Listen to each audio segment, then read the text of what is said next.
Shalom, meus amados, como é que vocês estão? Tudo bem? Eu sou Leandra Freitas, imagem e semelhança do Criador, e estou aqui mais uma vez para meditarmos e orarmos a respeito da palavra de Deus que está em Lucas capítulo 1, versos do 24 ao 25, que fala da felicidade de Isabel. E eu coloquei por título neste vídeo da humilhação para a honra. Passados esses dias, Isabel, sua mulher, concebeu e ocultou-se por 5 meses, dizendo: Assim me fez o Senhor, contemplando-me, para anular o meu opróbrio perante os homens. Oh, glória a Deus! Se você ler no capítulo 1 de Lucas, dos versos 5 em diante, você vai ver a história de Zacarias e Isabel, que eram primos de Maria, né? Isabel, na verdade, que era prima, e eles eram sacerdotes na igreja do Senhor, no tempo de Herodes, que era rei da Judéia. E então, eles serviam na igreja do Senhor, eram reconhecidos publicamente como servos e sacerdotes, descendentes dos levitas, né? Daqueles que realmente, de acordo com a lei, podiam servir dentro da igreja, né? No altar, fazendo ofertas, trazendo a palavra do Senhor para aqueles que ouviam, dos humildes, daqueles que amavam a Deus. Claro que Isabel não servia diretamente no altar, mas ela era intercessora, ela fazia tudo que era necessário para que Zacarias, como sacerdote, pudesse servir conforme a palavra do Senhor. E eles amavam o Senhor. E mesmo naquele período de 400 anos, que Deus não falava mais com os homens, Deus deu o privilégio para Zacarias dele receber a palavra diretamente de Deus, teofonicamente, por uma visitação de anjo. E Deus visitou, trazendo para Zacarias e Isabel um milagre da concepção. Maria e Isabel, diz a Bíblia aqui, que eram idosos, avançados em idade. E claro que numa geração, numa época onde se ter muitos filhos era motivo de honra, de riqueza, de respeito social, do mesmo modo, não ter filhos era motivo de desonra, era motivo de humilhação, porque todos pensavam assim: a mulher tem o seu esposo e tem seus filhos para quando o seu esposo falecer, para trabalhar e sustentar aquela família. Mas quando a mulher não tem filhos, principalmente filhos homens, como ela sobreviveria? Como ela iria ser sustentada? Ela viveria das esmolas da igreja, das esmolas dos irmãos na igreja, das ofertas. É melhor dizer das ofertas. E nem sempre as pessoas querem ofertar, nem sempre as pessoas querem dar esmolas, não é verdade? Porque a gente não é obrigado, a Bíblia não obriga a gente a ofertar. Contudo, a oferta deve ser seguida, porque a Bíblia diz isso, tanto a oferta como os dízimos, como princípios. O que são princípios? São regras, leis escritas em nosso coração. Tem que ser por amor. Tem que ser voluntariamente. Por isso que não é obrigatório, não da forma como, se você não der, você vai para o inferno. Não é isso. Mas aquele que contribui com o reino de Deus, com a obra de Deus, que ajuda a sustentar a casa do Senhor, a obra do Senhor, lógico, e ele tem amor em fazer isso, ele tem zelo em fazer isso, e Deus não pede, passe fome para que você faça isso. Deixe de pagar suas dívidas e obrigações com este mundo e vá dizimar na igreja, vá ofertar. A Bíblia não diz isso. Mas a Bíblia diz: aquele que faz com amor, o faz como primícias, porque para que isso venha cumprir uma promessa de Deus sobre nossas vidas, que é nunca deixar faltar nada sobre nós. E tudo que fizermos, prosperaremos em todas as áreas de nossas vidas, desde quando fazemos aquilo que agrada a Deus e que for justo, santo e digno também diante dos homens, em tudo prosperaremos. Mas, enfim, o que eu quero dizer aqui, o tema não é dízimos nem ofertas, é que devemos fazer como primícia, e isso como amor, porque é um princípio, não é uma lei, é um princípio, e princípio segue, obedece quem ama. Cumpre quem ama, quem zela, quem dá valor, quem tem ética diante de Deus e dos homens. Enfim, a mulher que não tivesse filhos, ela seria sustentada pela igreja. Mas e se a igreja fosse pobre? E se a igreja fosse uma instituição daquela época em que tudo que ela recebia era somente para manter os líderes de dentro da igreja e também a própria igreja? Comprar bancos, comprar óleo para a luz, as ofertas, enfim, tudo isso, né? E as esmolas eram, as ofertas dadas para as viúvas seriam daquilo que sobrasse, e se muitas vezes não sobrasse. Então era muito ruim para a mulher ser viúva e sem filhos. Era muito ruim naquela época. Então, por serem avançados de idade, claro que as pessoas comentavam, é claro que as pessoas questionavam. Cadê? Quando é que vai vir o filho? Ah, já são casados. As mesmas perguntas que a gente ouve no dia de hoje. Ah, já casou, já comprou a casa, já comprou o carro, já tem trabalho. Cadê o filho? Quando é que vai engravidar? Isso, aquilo, outro. Sabe aquelas questões, aqueles palpites que para quem tem sua própria vida e não se preocupa com a vida alheia, isso constrange. Para quem já tem vontade de ter filho e não consegue ou não pode no momento por causa de uma condição médica, por causa de condição de trabalho, está planejando, desejando, se programando para uma outra época mais tarde, né? A gente não está aqui para julgar. E aí isso constrange, isso causa um clima ruim dentro da família, no trabalho, na igreja. Aí se você engorda um pouquinho, tá grávida. Aí qualquer coisa fica com a sua vida na mente. Sonhei com você ganhando neném, que não sei o quê. É isso, aquilo, outro. Sabe? Isso é um vexame. Todo o tempo as pessoas fazendo esse tipo de comentário. Principalmente mulher. Mulher é um ser que, se não tiver sabedoria, não controlar a língua, não ter domínio próprio, é um ser que constrange ao outro da mesma espécie. A mulher constrange outra mulher. Mulher humilha outra mulher. Mulher faz a outra se sentir inferior. Faz questão de fazer. E muitas são tão sem noção, que machucam mesmo, com comentários infantis, sutis, hostis, maldosos muitas vezes, tá? Então imagine como é que Isabel se sentia naquela época. E Zacarias também como homem, porque muitos poderiam dizer, um bom homem faz filho. Homem que é homem faz filho, esse daí é fraco, esse daí é aquilo, esse daí não tem substância necessária, não nasceu, sabe? Coisas que homens maldosos falam com outros homens, infelizmente. E isso também faz com que o homem se sinta humilhado, envergonhado, constrangido.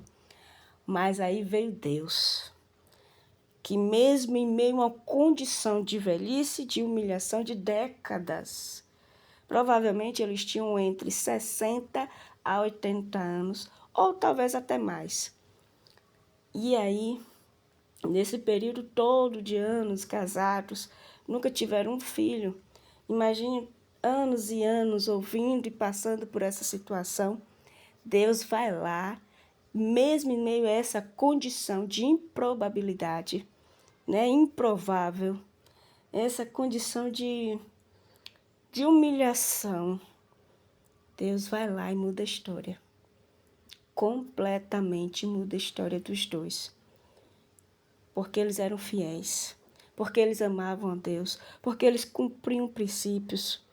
Eles valoravam a palavra do Senhor ao Senhor, mesmo numa época de sequidão da palavra, que Deus não falava mais com o homem profeticamente, e mesmo com a sequidão de gestar, de de engravidar, de parir, de botar para fora algo seu, algo divino gerado dentro de você. Mesmo num tempo de reis e governadores romanos e não judeus, que eram perseguidores com leis e impostos cruéis e perversos. Deus olhou para Isabel, perdão. Deus olhou para Isabel e para Zacarias. Deus é fiel. E então ela diz assim: passados esses dias, Isabel, sua mulher, concebeu e ocultou-se por 5 meses, dizendo: assim fez o Senhor, contemplando-me para anular o meu opróbrio perante os homens. Oh, glória! Imagine quantos dedos apontados, quantas acusações. E ela então se escondeu, porque coisa boa a gente não conta logo de cara, não. Coisa boa, enquanto não se realizar, a gente não conta.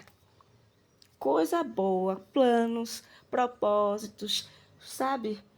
Sonhos, que vem de Deus, o que é bom, o que é maravilhoso, a gente não conta. Ou a gente deixa a pessoa descobrir, ou a gente deixa o tempo passar e ela acaba percebendo. Outras pessoas que viram, não tivemos como guardar esse segredo, acabam descobrindo, ou depois de realizado nós mesmos contamos. Mas coisa boa não se sai contando antes de realizar. Essa é a verdade. Oh, Deus, tem misericórdia de nós. E então o que aconteceu? Vá para depois, Lucas 1:57. E Isabel cumpriu-se o seu tempo, o tempo de dar à luz, e teve um filho. E ouviram os seus vizinhos e parentes que o Senhor usara de grande misericórdia para com ela, e participaram do seu regozijo. Ó, glória a Deus. E participaram do seu regozijo, inclusive Maria. Maria, mãe de Jesus, que com 6 meses que Isabel estava grávida já, o anjo do Senhor também visitou a Maria, disse a ela: olha, além de Deus te agraciar, porque você foi escolhida diante das outras mulheres, Deus te agraciou, também agraciou a Isabel, tua prima. E ela então faz o quê? Visita Isabel, lá onde Isabel estava escondidinha, sem que ninguém soubesse, nem mesmo a família. Nem mesmo a família de Isabel, nem a família de Zacarias sabiam, nem os vizinhos. E então, ó, Maria foi lá, Deus, o próprio Deus foi lá e contou essa notícia. Porque Deus fez um milagre na vida de uma e fez na vida de outra. Então elas foram testemunhar uma para outra e as crianças em seus ventres se alegraram. Se alegraram. E aí então, passado o período, os 9 meses, Isabel pare. E aí então que sua família fica sabendo, a sua vizinhança fica sabendo, e todos admiram-se do milagre, e todos se alegram junto com ela e Zacarias. Todos se alegram, aleluia. E aí no verso 65 até o 66 diz assim: e sucedeu que todos os seus vizinhos ficaram possuídos de temor, e por toda a região montanhosa da Judéia foram divulgadas estas coisas. Todos os que as ouviram guardavam-nas no coração, dizendo: que virá a ser, pois este menino, e a mão do Senhor estava com ele. O que será desse menino? Ou quem será esse menino? Não é o que será, a pergunta certa não é essa. Quem será esse menino que Deus vai usar, que de forma maravilhosa Deus o trouxe ao ventre de uma mulher estéril, de uma mulher idosa? Se os pais são servos do Senhor, são grandes servos do Senhor nessa região, Deus vai fazer uma grande obra através da vida desse menino. E todos ficaram admirados. Todos ficaram admirados. E é assim que Deus faz. É assim que Deus faz. Qual foi a receita de Isabel e Zacarias? Fidelidade. Fidelidade. Fidelidade. Amor em cumprir princípios. Em honrar e amar a Deus. Mesmo em condições difíceis. Mesmo em condições de perseguição religiosa e política. Mesmo em condições de envelhecimento, de improdutividade física, quando o seu corpo já não aguenta mais certas atividades. quando o vigor físico já não existe mais, já não está mais como deveria, né? Quando as condições financeiras também já não são as melhores, quando socialmente você não é valorizado, não é honrado, não é respeitado, porque você não tem aquilo que as pessoas querem que você tenha, para que elas olhem para você com respeito e admiração. Mesmo com tudo isso, Deus olha para mim e para você. Deus nos ama e Ele se importa conosco. E mesmo que a gente não veja diretamente aos nossos olhos, anjo do Senhor nos trazendo a notícia, os anjos do Senhor usados por anos e anos em cidades e países diferentes nos trouxeram isso aqui, a palavra de Deus. Os anjos do Senhor estão nos altares das igrejas, aqueles que amam a Deus pregando a palavra. A gente pode acompanhar o Senhor nos visitando em músicas e louvores, em vídeos do YouTube, como agora, neste momento, no Instagram, no TikTok, no Kawaii. Basta nós querermos, basta nós também sermos um anjo, uma anja do Senhor, nos deixando usar para a honra e glória do seu nome, e trazer essas boas novas para nós e para outros, porque nós também temos que pregar para nós. Nós também temos que profetizar sobre nossas vidas. Mesmo diante de condições difíceis, improváveis, impossíveis, devemos profetizar e pregar para nós mesmos. Não porque estamos vendo, mas porque cremos. Não porque temos condições, mas o nosso Deus tem. Amém? Deus é fiel, meus irmãos. E o que eu vivo hoje, eu vivo a fidelidade de Deus. Eu vivo a honra de Deus. Eu vivo promessas de Deus. Amém? Oremos. Nosso Deus e nosso Pai, Tu és o Senhor, que honra aqueles que te honram, como está escrito em 1 Samuel 2, verso 30. Que o Senhor honra aqueles que te honram. E em João 14, 21 diz que aqueles que te amam serão achados por ti, e o Senhor viverá nele, o Senhor Jesus Cristo viverá nele. Glórias a ti por isso, Senhor, porque aqueles que te amam, diz a palavra também, obedecem a tua palavra. Aqueles que te amam, honram a ti, valorizam a tua presença, o teu Espírito Santo, e o Senhor fará morada nele.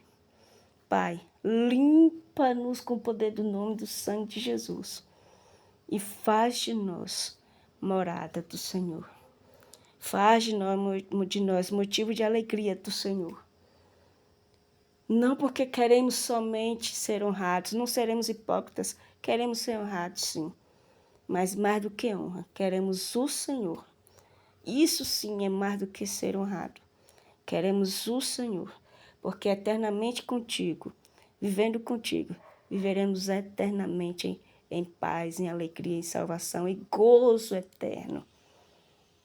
Mas enquanto estamos aqui nessa terra, queremos além da tua presença, queremos além da comunhão com o Senhor, queremos a paz da tua bênção sobre nossas vidas, sobre a nossa família, sobre o nosso trabalho, sobre tudo que temos e teremos. Porque o Senhor é bom e a sua misericórdia dura para sempre. Pai, fica conosco, nos dá uma noite de paz em tua presença e um amanhecer de quinta-feira cheio da graça, da glória do Senhor, da salvação, em nome de Jesus. Obrigada, Pai. Obrigada por mais uma palavra. Obrigada por teu amor e compaixão. Obrigada porque o Senhor é nossa bússola e caminha conosco, nos ajuda a permanecer contigo, em tempo e fora de tempo. Em nome de Jesus. Amém. Meus amados, deixem seu like, seu comentário. Se inscrevam no canal, compartilhem, nos ajudem. Sejamos fiéis no pouco, que o Senhor nos honrará no muito. Amém? Deus abençoe em nome de Jesus. Um grande abraço, até amanhã, se Deus quiser.